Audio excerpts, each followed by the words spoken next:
ನಮಸ್ತೆ ನನ್ನ ಪ್ರಿಯ ವೀಕ್ಷಕರೇ, ನಮ್ಮ ಲಕ್ಷ ಚಾನಲ್ಗೆ ಸ್ವಾಗತ. ವರಮಹಾಲಕ್ಷ್ಮಿ ಹತ್ರ ಬರ್ತಾ ಇದೆ.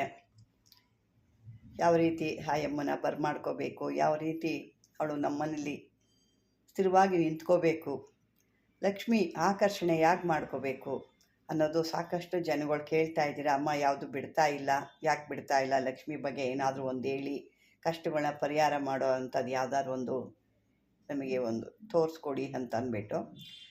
ಹಾಗಾಗಿ ನನಗೂ ಸಾಕಷ್ಟು ಕೆಲಸಗಳಿಗೆ ಅದರಲ್ಲಿ ಸ್ವಲ್ಪ ಬಿಡು ಮಾಡಿಕೊಂಡು ನಮ್ಮ ವೀಕ್ಷಕರಿಗೋಸ್ಕರ ಪಾಪ ಅವರು ಕಷ್ಟಗಳ ಪರಿಹಾರ ಮಾಡ್ಕೋಬೇಕು ಅನ್ನೋಕ್ಕೋಸ್ಕರ ನಾನು ಈ ಒಂದು ಲಕ್ಷ್ಮಿ ಯಂತ್ರಗಳು ಅಂದರೆ ಇದೇನು ನೀವು ಇದು ಮಾಡ್ಕೊಳ್ಳೋ ಅಂಥದ್ದಲ್ಲ. ಮಹಾಲಕ್ಷ್ಮಿ ಯಂತ್ರ ಅಂತಂದರೆ ನೀವು ಏನು ದೇವ್ರಿಗೆ ಕಳಸ ಹಿಡ್ತೀರಲ್ವ, ಆ ಲಕ್ಷ್ಮಿ ಕಳಸ ಹಿಡ್ತೀರಲ್ವ, ಆ ಕಳಸದ ಕೆಳಗಡೆ ಇಡೋ ಅಂಥದ್ದು. ಅಂದರೆ ಒಂದು ತಟ್ಟೆಲಿ ಅಕ್ಕಿ ಹಾಕ್ತೀರಾ, ಅಕ್ಕಿ ಮೇಲೆ ಲಕ್ಷ್ಮಿ ಕೂರಿಸ್ತೀರ, ಅಂದರೆ ಆ ಕಳಸದ ಚೊಂಬು ಕೂರಿಸ್ತೀರ. ಅಂದರೆ ಅದೇ ಥರ ಇದುವೇ ಅಕ್ಕಿ ಹಾಕಿ ಅದರ ಮೇಲೆ ಈ ಒಂದು ಯಂತ್ರಗಳನ್ನ ಇಡೋ ಅಂಥದ್ದು. ನೋಡಿ, ನೋಡ್ತಾ ಇದ್ದೀರಾ ನೀವು. ಯಾಕೆ ನಾನು ಮತ್ತೆ ಬೇರೆದೆಲ್ಲ ಮಾಡಿ ತೋರಿಸ್ಲಿಕ್ಕಾಗಲ್ಲ, ಯಾಕೆಂದ್ರೆ ಸಾಕಷ್ಟು ಜನ ಕೇಳಿರೋದ್ರಿಂದ ಇದು ಕೂಡ ನಾನು ಬರೆದು ರೆಡಿ ಮಾಡಿ ಇಟ್ಟಿದ್ದೀನಿ ನಿಮಗೆ. ನೋಡಿ, ಈ ರೀತಿ ಬರುತ್ತೆ. ಶ್ರೀ ಮಹಾಲಕ್ಷ್ಮಿ ನಮಃ ಅಂತ ಹಾಕಿದ್ದೀನಿ. ಮತ್ತು ಇದು ಪೂರ್ತಿ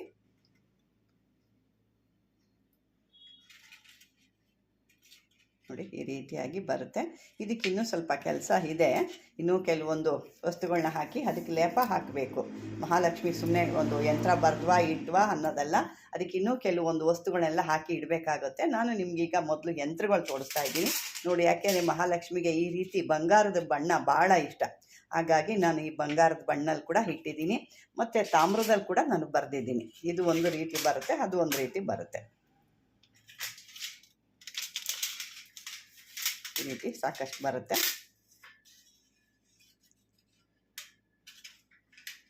ಇಲ್ಲಿ ಬರೆದಿರೋ ರೀತಿಯೇ ಬೇರೆ ಇದೆ ನೋಡಿ. ಇದು ಬಾಕ್ಸ್ಗಳೆಲ್ಲ ಹಾಕ್ಕೊಂಡಿರೋದಷ್ಟೇ, ಅದರ ಬೇರೆ ಮೂಲೆಗಳು ಬೇರೆ ಬೇರೆ ಬರುತ್ತೆ. ಈ ರೀತಿ ಬರುತ್ತೆ. ಇವತ್ತೆಲ್ಲ ರೆಡಿ ಮಾಡೋದಿದೆ. ಅದು ಹೀಗೆ ಸಾಕಷ್ಟು ನಾನು ಬರೆದಿರೋದ್ರಿಂದ ನಿಮಗೆ ತೋರಿಸೋಣ. ಯಾಕೆ ಇದೇನು ಜಾಸ್ತಿ ಕಷ್ಟ ಇರಲ್ಲ ನಿಮಗೆ. ಇವಾಗ ಯಾಕಂದರೆ ಬೇರೆ ಕಡೆ ಹೋಗಿ ಸಾಕಷ್ಟು ತಂದು ಅದನ್ನು ಸಾವಿರಾರು ರೂಪಾಯಿ ಕೊಟ್ಟು ತಂದು ಮಾಡೋಕ್ಕೆ, ಲಕ್ಷ್ಮೀ ಪೂಜೆ ಮಾಡೋಕ್ಕೆ ಪಾಪ ನಿಮಗೆ ಹೆಂಗಪ್ಪ ತರೋದು, ಎಲ್ಲಿ ಉಣ್ಸೋದು ಅನ್ನೋದಿರುತ್ತೆ. ಅಂಥದ್ರಲ್ಲಿ ಅಷ್ಟು ದುಡ್ಡುಗಳೆಲ್ಲ ತಂದು ನೀವು ಮಾಡಲಿಕ್ಕೆ ಕಷ್ಟ ಆಗುತ್ತೆ. ಇದು ಭಾಳ ಸಿಂಪಲ್ ಕೆಲಸ, ಭಾಳ ಕಡಿಮೆ ಖರ್ಚಿನಲ್ಲಿ ನಿಮಗೆ ಸಿಗುವಂಥ ವಸ್ತುಗಳಿವೆಲ್ಲ. ಈ ರೀತಿ ಮಾಡಿ ಮತ್ತೆ ನೀವು ಕೂಡ ಅದನ್ನು ಏನು ಮಾಡ್ಬೋದು, ಮನೇಲಿ ನೀವು ಒಂದು ಫ್ರೇಮ್ ಆಗಿ ಇಕ್ಕೋಬೋದು.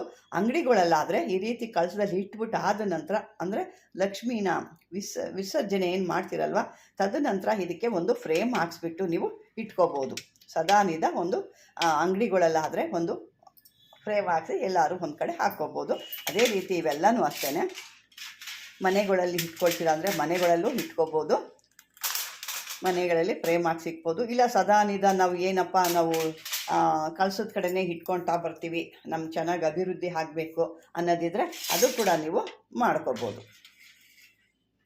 ಯಾವಾಗಾದರೂ ಅಂಗಡಿ ಇರೋರು ಅಂಗಡಿಲೂ ಇಟ್ಕೋಬೋದು. ಲಕ್ಷ್ಮಿ ಇದಾದಮೇಲೆ ಅಂಗಡಿಲಿ ಇಟ್ಕೋಬೋದು. ಇಲ್ಲ ಎರಡೆರಡು ಬರೆದು ಮನೆಯಲ್ಲೂ ಒಂದು ಇಟ್ಕೊಂಡು ಅವರ ಒಂದು ಕಚೇರಿಗಳಲ್ಲಿ ಅಥವಾ ಅಂಗಡಿಗಳಲ್ಲಿ ವ್ಯಾಪಾರ ಸ್ಥಳಗಳಲ್ಲಿ ಕೂಡ ಇದನ್ನು ಇಟ್ಕೊಂಡಾಗ ಒಳ್ಳೆ ಅಭಿವೃದ್ಧಿ ಆಗುತ್ತೆ. ಯಾಕೆ ಲಕ್ಷ್ಮೀ ದಿವಸ ನೀವು ಪೂಜೆ ಮಾಡಿರ್ತೀರ, ಅದಕ್ಕೆಲ್ಲ ರೀತಿಯ ಒಂದು ಪೂಜೆಗಳು ಪುನಸ್ಕಾರಗಳೆಲ್ಲ ಸಿಗುತ್ತೆ, ಧೂಪ ದೀಪ ಎಲ್ಲ ಸಿಕ್ಕಿರುತ್ತೆ, ಒಳ್ಳೆ ಪ್ರಸಾದಗಳೆಲ್ಲ ಮಾಡಿಟ್ಟಿರ್ತೀರ. ಹಾಗಾಗಿ ಅದು ಒಳ್ಳೆ ಒಂದು, ಮತ್ತು ಆ ಮಹಾಲಕ್ಷ್ಮಿ ವರಮಹಾಲಕ್ಷ್ಮಿ ಹಬ್ಬದ ದಿವಸನೇ ಇದು ರೆಡಿ ಆಗೋದ್ರಿಂದ ಅವತ್ತೇ ತಂದು ನೀವು ಇಡೋದ್ರಿಂದ ಇದರಲ್ಲಿ ಒಳ್ಳೆ ಅದ್ಭುತವಾದಂಥ ಶಕ್ತಿ ಆ ಮಹಾಲಕ್ಷ್ಮಿ ಇದರೊಳಗೆ ಇರ್ತಾಳೆ. ಹಾಗಾಗಿ ನೀವೇನು ಮಾಡ್ತೀರಾ, ಎರಡೆರಡು ಬರ್ಕೊಳ್ತೀವಿ ನಾವು, ಎರಡೆರಡು ಬೇಕು ನಮಗೆ ಅನ್ನೋದಿದ್ರೆ ಒಂದು ಮನೇಲಿ ಫ್ರೇಮ್ ಹಾಕ್ಸಿ ಇಡಿ, ಒಂದು ನಿಮ್ಮ ಒಂದು ಕಚೇರಿಗಳಲ್ಲೋ ಅಥವಾ ಒಂದು ಕೆಲಸದ ಹತ್ರನೋ ಅಥವಾ ಒಂದು ಫ್ಯಾಕ್ಟ್ರಿಲೋ ಒಂದು ಅಂಗಡಿಗಳಲ್ಲೋ ನೀವು ಎಲ್ಲಿ ವ್ಯವಹಾರ ಮಾಡ್ತಿರ್ತೀರೋ ಅಲ್ಲಿ ಕೂಡ ಇದನ್ನು ಇಟ್ಕೋಬೋದು. ಇಷ್ಟು ದೊಡ್ಡದಾಗೆ ಬರಿಬೇಕು ಅನ್ನೋದಿಲ್ಲ, ಚಿಕ್ಕದಾಗಿ ಕೂಡ ಮಾಡ್ಕೋಬೋದಿಲ್ಲ. ಯಾಕೆ ನಾನು ಸ್ವಲ್ಪ ದೊಡ್ಡದಾಗೆ ಬರೆದಿದ್ದೀನಿ. ಯಾಕೆ ಕೆಲವೊಂದು ನನಗೆ ಅಂಗಡಿಗಳಿಗೆ ಮನೆಗಳಿಗೆ ಫ್ರೇಮ್ ಹಾಕ್ಸೋಕ್ಕೆ ಅಂತ ಹೇಳಿದ್ದಾರೆ, ಹಾಗಾಗಿ ನಾನು ಸ್ವಲ್ಪ ದೊಡ್ಡದಾಗೆ ಬರೆದಿದ್ದೀನಿ. ಇದೆಲ್ಲ ಯಾಕೆ ಅಂತಂದರೆ ಆ ಮಂತ್ರಗಳು, ಮೂಲ ಮಂತ್ರಗಳು ನೀವು ಹೇಳ್ಕೋಬೇಕು. ಮೂಲ ಮಂತ್ರಗಳು ಹೇಳ್ಕೊಂಡಾಗ ನಿಮ್ಗೆ ಏನಾಗುತ್ತೆ, ಅದ್ಭುತವಾದಂಥ ಒಂದು ಕೆಲಸ ಆಗುತ್ತೆ. ಇಲ್ಲಿ ಇದೇನೂ ಮಾಡ್ಕೊಳ್ಳಿಲ್ಲ ಅಂದಾಗ ಏನಾಗುತ್ತೆ, ಇದು ನಿಮಗೆ ನಾನು ಸುಮಾರಾಗೆ 5 5ಕ್ಕೆ 5 6ಕ್ಕೆ 6 ಥರ ಇರುತ್ತೆ. ಇದನ್ನು ನೀವು ನೋಡ್ಕೋಬೋದು. ಇದಕ್ಕೆ ಕೆಲವೊಂದು ವಸ್ತುಗಳೆಲ್ಲ ಬರುತ್ತೆ. ಯಾಕಂದರೆ ನೀವೇ ಸ್ವತಃ ಮಾಡ್ಕೊಳ್ತೀನಿ ಅಂದರೂ ಕೂಡ ಮಾಡ್ಕೋಬೋದು, ಅಂದರೆ ಸಿದ್ಧಿಯಾಗಿರಬೇಕು. ಈ ಮಹಾಲಕ್ಷ್ಮಿಗೆ ಯಾವುದಾದ್ರೂ ನೀವು ಒಂದು ಮಂತ್ರ ಹೇಳ್ಕೋಬೇಕಾಗುತ್ತೆ. ಮಂತ್ರ ಹೇಳ್ಕೊಂಡಾದಮೇಲೆ ಈ ಲಕ್ಷ್ಮಿಗೆ ಕೆಲವೊಂದು ವಸ್ತುಗಳು ಬರುತ್ತೆ. ಆ ವಸ್ತುಗಳನ್ನ ಲೇಪನ ಮಾಡಬೇಕು. ಲೇಪನ ಮಾಡಾದ್ಮೇಲೆ ಆ ಒಂದು ಕೆಲಸಕ್ಕೆ ಬರುತ್ತೆ ಅದು. ಯಾಕೆ ಅಂತ ಕೆಲವು ವಸ್ತುಗಳನ್ನ ಅದರೊಳಗೆ ಹಾಕಿ ನೀವು ಆ ಹಿಂದೆ ಎಲ್ಲ ಹಾಕಿ ಅದ್ರ ಹಿಂದೆ ಒಂದು ಭೋಜಪತ್ರೆನ ಅಂಟಿಸ್ಬಿಡ್ಬೇಕು. ಹಿಂದ್ಗಡೆ ಅಂಟಿಸ್ಬೇಕಾಗುತ್ತೆ. ಇದನ್ನು ಎಷ್ಟು ಬೇಕೋ ದೊಡ್ಡದು ಬೇಕಾದರೂ ಇನ್ನೂ ಹಾಕ್ಕೊಂಡಷ್ಟು ಭಾಳ ಒಳ್ಳೆಯದು. ಇದಕ್ಕೆಲ್ಲ ಈ ಒಂದು ಬಂಗಾರದ ತಗಡಿನಲ್ಲಿ, ಅದಕ್ಕೆ ಬಂಗಾರದ ತಗಡಲ್ಲಿ ತೊಗೊಳ್ಲಿಕ್ಕೆ ಸಾಧ್ಯ ಆಗಲ್ಲ. ಹಾಗಾಗಿ ಆ ಬಂಗಾರದ ಬಣ್ಣ ಇರೋ ಅಂಥ ಒಂದು ಆ ತಗಡಿನಲ್ಲಿ ನಾನು ನಿಮಗೆ ಬರೆದು ತೋರಿಸ್ತಾ ಇದ್ದೀನಿ. ಇದಕ್ಕೆ ಶ್ರೀಗಂಧ, ಕಸ್ತೂರಿ, ಪಚ್ಚಕರ್ಪೂರ ಇವನ್ನೆಲ್ಲ ಹಾಕಿಬಿಟ್ಟು ನೀವು ತಾಯ್ತ ಏನಾದರೂ ಮಾಡಿ ಹಾಕ್ಕೊಳ್ತೀವಿ ಅಂದರೆ ಆ ರೀತಿ ತಾಯ್ತ ಮಾಡಿಕೋಬೋದು. ಒಳ್ಳೆ ವ್ಯಾಪಾರಗಳು ಆಗುತ್ತೆ, ಒಳ್ಳೆ ಲಾಭಗಳು ಆಗುತ್ತೆ. ಮತ್ತು ನಿಮ್ಗೆ ಯಾವ್ದಾದ್ರು ಇರೋ ಅಂಥ ದಾರಿದ್ರ್ಯ ನಾಶ ಆಗುತ್ತೆ. ಈ ಸಾಲಗಳು ಶೂಲಗಳು ಅಂತ ಸಾಲ ಅನ್ನೋದೇ ಒಂದು ಶೂಲ ಇದ್ದಂಗೆ, ಅದು ಕೂಡ ನಿಮಗೆ ತೀರುತ್ತೆ, ಬಗೆಹರಿದೋಗುತ್ತೆ. ಇಷ್ಟು ಸಾಕಷ್ಟು ಲಕ್ಷ್ಮಿ ಯೋಗ್ಯವಾಗಿ ಈ ಪೂಜೆಯನ್ನು ಮಾಡಲು ಭಾಳ ಯೋಗ್ಯವಾಗಿರುತ್ತೆ. ಅದು ಇಂಥ ಸಮಯದಲ್ಲಿ ಈ ಒಂದು ವರಮಹಾಲಕ್ಷ್ಮಿ, ದೀಪಾವಳಿ ಇಂಥದ್ರಲ್ಲಿ ಮಾಡಿದಾಗ ಭಾಳ ಒಂದು ಪವರ್ಫುಲ್ ಆಗಿರುವಂಥ ಯಂತ್ರ ಆಗುತ್ತೆ. ಮತ್ತು ಇದಕ್ಕಿನ್ನ ಏನಪ್ಪ ಅಂತಂದರೆ ಅರಿಶಿಣ, ಗೋರೋಜನ, ಬಿಳಿ ಸಾಸಿವೆ, ಬ್ರಹ್ಮದಂಡೆ ಬೇರು, ಇನ್ನು ಈ ಬಿಲ್ಪತ್ರೆ ಇರುತ್ತೆ ಶಿವನಿಗೆ ಹಾಕುವಂಥದ್ದು. ಆ ರಸದಲ್ಲಿ ಇವನ್ನೆಲ್ಲ ಹಾಕಿ ಸೇರಿಸಿ ರಸ ಮಾಡಿ ಅದನ್ನು ಈ ಒಂದು ಏನಿರುತ್ತೆ ನೋಡಿ ಇದ್ರ ಮೇಲೆ ಅಪ್ಲೈ ಮಾಡಬೇಕು. ಅಂದರೆ ಇದಕ್ಕೆಲ್ಲ ಒರೆಸ್ಬೇಕು. ಇದನ್ನು ಒರೆಸಿ ಹಿಂದೆಗಡೆನೂ ಕೂಡ ಹಾಕಿ ಅದಕ್ಕೆ ಒಂದು ಭೋಜಪತ್ರೆ ಅಂತ ಏನು ಹೇಳಿದ್ನಲ್ಲ ಅದನ್ನು ಹಾಕಿದಾಗ ಇನ್ನೂ ಪವರ್ಫುಲ್ ಆಗುತ್ತೆ. ಇದಕ್ಕೆಲ್ಲ ಗ್ಲಾಸ್ ಮಾಡಿ ಇಕ್ಕೋಬೋದು. ಇದಕ್ಕಿನ್ನೂ ಅಂದರೆ ದಪ್ಪವಾಗಿ ಹಾಕಬೇಕಾಗುತ್ತೆ.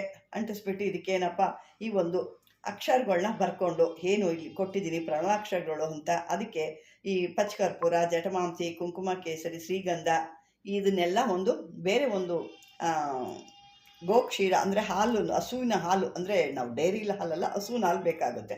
ಅರಿದು ಇದಕ್ಕೆ ನೀವು ಒಂದು ಅಭಿಷೇಕ ಮಾಡ್ಬೋದು. ಅಭಿಷೇಕ ಮಾಡಿ ತದನಂತರ ಇದನ್ನೆಲ್ಲ ಕ್ಲೀನ್ ಮಾಡಿಬಿಟ್ಟು ನೀವು ಪೂಜೆ ಎಲ್ಲ ಆದಮೇಲೆ ಏನು ತೆಗಿತೀರ ಕಳಸದಿಂದ ಆವಾಗ ಕ್ಲೀನ್ ಮಾಡಿ ಇದನ್ನು ಒಂದು ಕಟ್ಟು ಹಾಕ್ಸ್ಬಿಟ್ಟು ಇದನ್ನು ನೀವು ಇಟ್ಕೊಂಡ್ರಿ ಅಂದರೆ ನಿಮ್ಗೆ ಅದ್ಭುತವಾದಂಥ ಅಮೌಂಟ್ ಅನ್ನೋದು ಬರ್ತಾನೆ ಇರೋ. ಯಾವ ಕ್ಷೇತ್ರದಾಗಲಿ ಎಲ್ಲಿ ಹೋಗ್ತೀರಾ ಏನು ಆಗುತ್ತೆ ನಿಮಗೆ ಅನ್ನೋದು ಗೊತ್ತಿಲ್ಲ. ಆ ಮಹಾಲಕ್ಷ್ಮಿ ನಿಮ್ಮ ಮನೆ ಪೆಟ್ಟಿಗೆ ಇಲ್ಲಿ ಬಂದು ವಾಸ ಆಗ್ತಾಳೆ. ಅಷ್ಟು ಅದ್ಭುತವಾದಂಥದ್ದು. ನಿಮ್ಮ ದರಿದ್ರವೆಲ್ಲ ನಾಶ ಆಗಿ ವ್ಯವಹಾರಗಳು ಯಾವುದೇ ಕ್ಷೇತ್ರ ಇರ್ಬೋದು ಅದರಲ್ಲಿ ಹಣ ಅನ್ನೋದು ಬಂದು ಸಂಗ್ರಹ ಆಗ್ತಾನೇ ಇರುತ್ತೆ. ಯಾವ ಕಡೆಯಿಂದ ಬರುತ್ತೆ ಹಂಗೆ ಯಾವ ಕಡೆಯಿಂದಾದ್ರೂ ಒಂದು ಹಣಕಾಸು ಬಂದು ನಿಮ್ಮ ಒಂದು ಇದರಲ್ಲಿ ಬಂದು ಬೀಳ್ತಾನೆ ಇರುತ್ತೆ. ನಂತರ ಅವರೊಬ್ಬರು ದೊಡ್ಡ ಒಂದು ಹಣಕಾಸಿನ ಶ್ರೀಮಂತರಾಗಿ ಬೆಳೀತಾರೆ. ಇದು ಸಾಕಷ್ಟಿದೆ. ಇದನ್ನು ನೀವು ಈ ಸದ್ಯಕ್ಕೆ ಇಷ್ಟು ಮಾಡ್ಕೊಳ್ಳಿ. ನಿಮ್ಮ ದಾರಿದ್ರ್ಯ ಎಲ್ಲ ತೀರಿ ಮಕ್ಕಳ ಜೊತೆಯಲ್ಲಿ ನೀವು ಆರಾಮಾಗಿ ಯಾವುದೇ ಒಂದು ದಾರಿದ್ರ್ಯ ಇಲ್ದಂಗೆ ಮುಂದಕ್ಕೆ ನಿಮ್ಮಲ್ಲೇ ಆ ಮಹಾಲಕ್ಷ್ಮಿ ಬಂದು ಸೇರೋದ್ರಿಂದ ನಿಮಗೊಂದು ಅದ್ಭುತವಾದಂಥ ಈ ಯಂತ್ರ ಅನ್ನೋದಿರುತ್ತೆ. ಇದು ಇಂಥ ಸಮಯದಲ್ಲಿ ಮಾಡ್ಕೋಬೇಕು. ಈ ವರಮಹಾಲಕ್ಷ್ಮಿ ಮತ್ತು ದೀಪಾವಳಿಲಿ ಮಾಡಿದಾಗ ಇದಕ್ಕೆ ಭಾಳ ಪವರ್ಫುಲ್ ಇರುತ್ತೆ. ಇದು ಬೇಕಾದರೂ ಬೆಳ್ಳಿಲಿ ಕೂಡ ಮಾಡ್ಕೋಬೋದು. ಯಾಕೆಂದರೆ ಕೆಲವು ಸಾಕಷ್ಟು ಶಕ್ತಿ ಇರೋಲ್ಲ. ಹಾಗಾಗಿ ನಾನು ಬಂಗಾರದ್ದು ಬೆಳ್ಳಿಲಿ ಅಂತಲೇ ಇರೋದು. ಆದರೆ ಬೆಳ್ಳಿಲಿ ತೊಗೊಳೋಕ್ಕೂ ಕಷ್ಟ ಆಗುತ್ತೆ. ಆಮೇಲೆ ಚಿನ್ನ ಅಂತೂ ಮಾತಾಡೋಂಗೆ ಇರಲ್ಲ. ಶಕ್ತಿ ಇರೋರು ಮಾಡಿಸ್ಕೊಳ್ಳಿ, ಇಲ್ದಿರೋ ಅಂಥವ್ರು ಈ ಬಂಗಾರದ ಬಣ್ಣದಲ್ಲಿ ಇರೋವಂಥದ್ದನ್ನ ಮಾಡ್ಕೊಬೋದು. ತದನಂತರ ಈ ರೀತಿ ತಾಮ್ರ ತೀರಾ ಆಗದೇ ಇಲ್ಲ ನಮ್ಗೆ ಅದನ್ನು ಆಗಲ್ಲ ಅಂದರೆ ಈ ರೀತಿ ಇರುವಂಥದ್ದು ಕೂಡ ನೀವು ಮಾಡ್ಕೊಬೋದು. ಯಾಕೆ ನಾನು ಸಾಕಷ್ಟು ಇದನ್ನೇ ಮಾಡಿಕ್ಕಿದ್ದೀನಿ ನೋಡಿ. ಇನ್ನೂ ಒಂದಷ್ಟು ಇದ್ದಾವೆ ಮಾಡೋ ಅಂಥದ್ದೆಲ್ಲ ಇದೆ. ಇದನ್ನು ಕೂಡ ಮಾಡಬೇಕಾಗುತ್ತೆ. ಇದಕ್ಕಿನ್ನೂ ಸಾಕಷ್ಟು ಕೆಲಸ ಇದೆ ನಿಮಗೆ. ಏಕೆ ಅಂದರೆ ಹಬ್ಬ ಹತ್ರ ಬರ್ತಾ ಇರೋದ್ರಿಂದ ನಿಮಗೆ ಇದನ್ನು ಕೊಡೋಣ ಅನ್ನೋದಾಯಿತು. ಮತ್ತು ಇದಕ್ಕೆಲ್ಲ ನಿಮ್ಗೇನಪ್ಪ ಅಂತಂದರೆ ಮಂತ್ರಗಳು ಮಹಾಲಕ್ಷ್ಮಿದು ಯಾವುದಾದ್ರೂ ಹೇಳ್ಕೊಬೋದು. ನಿಮಗೆ ಇದು ಒಂದಕ್ಕೆ ಬರೋಲ್ಲ. ನಿಮ್ಮಲ್ಲಿ ದಾರಿದ್ರ್ಯ ಇರ್ಬೋದು, ಮನೇಲಿ ಯಾರ ದುಷ್ಟಶಕ್ತಿಗಳು ಇವೆಲ್ಲ ಕೂಡ ಹೋಗುತ್ತೆ ನಿಮಗೆ. ಇದನ್ನು ನಾನಾ ರೀತಿಲಿ ಮಾಡ್ಕೋಬೋದು. ಇದು ಒಂದು ಯಂತ್ರ ನಾನಾ ರೀತಿ ಕೆಲಸಕ್ಕೆ ಬರುತ್ತೆ. ಈ ಮಹಾಲಕ್ಷ್ಮಿ ನಿಮ್ಗೆ ಯಾವುದು ಬೇಕಾದರೂ ಹೇಳ್ಕೊಬೋದು. ಲಕ್ಷ್ಮೀ ಗಾಯತ್ರಿ ಮಂತ್ರ ಹೇಳ್ಬೋದು. ಅದು ಏನಪ್ಪ ಅಂದರೆ ಓ ಮಹಾದೇವಿ ಚ ವಿದ್ಮಹೆ ವಿಷ್ಣು ಪತ್ನಿ ಚ ಧೀಮಹಿ ತನ್ನೋ ಲಕ್ಷ್ಮಿ ಪ್ರಚೋದಯಾತು ಇದಾರು ಹೇಳ್ಕೊಬೋದು. ಓಂ ಶ್ರೀಂ ಹ್ರೀಂ ಶ್ರೀಂ ಕಮಲಾಲಯೇ ಪ್ರಸಿದ್ಧ ಶ್ರೀಂ ಹ್ರೀಂ ಶ್ರೀಂ ಓಂ ಮಹಾಲಕ್ಷ್ಮಿಯೇ ಇದಾರು ಹೇಳ್ಕೊಬೋದು. ಇನ್ನೂ ಸಾಕಷ್ಟು ಇದ್ದಾವೆ. ಅಮ್ಮಂದು ನಿಮಗೆ ಯಾರಿಗಾರು ಗೊತ್ತಿರೋ ಅದನ್ನು ಹಾಕೋಬೋದು.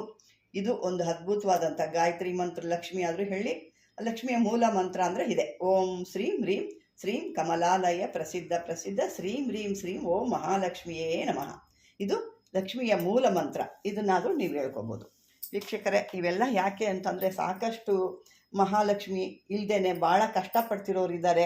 ಅವ್ರಿಗೆಲ್ಲ ಒಂದು ಒಳ್ಳೆಯದಾಗಲಿ, ಆ ಮಹಾಲಕ್ಷ್ಮಿ ವರಮಹಾಲಕ್ಷ್ಮಿ ಅವ್ರಿಗೂ ಕೂಡ ಕಷ್ಟಗಳನ್ನು ಪರಿಹಾರ ಮಾಡಿ ಅವ್ರ ದಾರಿದ್ರ್ಯನ ದೂರ ಮಾಡಿ ಅವ್ರಿಗೂ ಒಳ್ಳೆ ರೀತಿಲಿ ಬದುಕೋಕೆ ಅವಕಾಶ ಕೊಡಲಿ. ನೀವೆಲ್ಲ ಒಂದು ಕಷ್ಟದಿಂದ ಪಾರಾಗಲಿ ಅನ್ನೋ ಉದ್ದೇಶಕ್ಕೆ ನಾನು ಈ ಒಂದು ವಿಡಿಯೋ ಮಾಡ್ತಾಯಿದ್ದೀನಿ. ಈ ಒಂದು ವಿಡಿಯೋ ನಿಮ್ಗೆ ಇಷ್ಟವಾದರೆ ಲೈಕ್ ಮಾಡಿ, ಶೇರ್ ಮಾಡಿ. ಸಾಕಷ್ಟು ಜನ ಸಬ್ಸ್ಕ್ರೈಬರ್ ಮಾಡ್ಕೊಳ್ತಾ ಇದ್ದೀರಾ. ಇನ್ನೂ ಕೂಡ ಇದನ್ನು ಗೊತ್ತಿರೋ ಸಬ್ಸ್ಕ್ರೈಬರ್ ಮಾಡ್ಕೊಳ್ಳಿ. ಇದರಿಂದ ಏನಾದ್ರು ಕಾಮೆಂಟಲ್ಲಿ ಇತ್ತು ಅಂದರೆ ಕಾಮೆಂಟ್ ಬಾಕ್ಸ್ಗೆ ಹಾಕಿ ಅಂತ ಹೇಳ್ತಾ ವೀಕ್ಷಕರೇ, ಇದುವರೆಗೂ ನನ್ನ ವಿಡಿಯೋ ನೋಡೋದಕ್ಕೆ ಧನ್ಯವಾದಗಳು.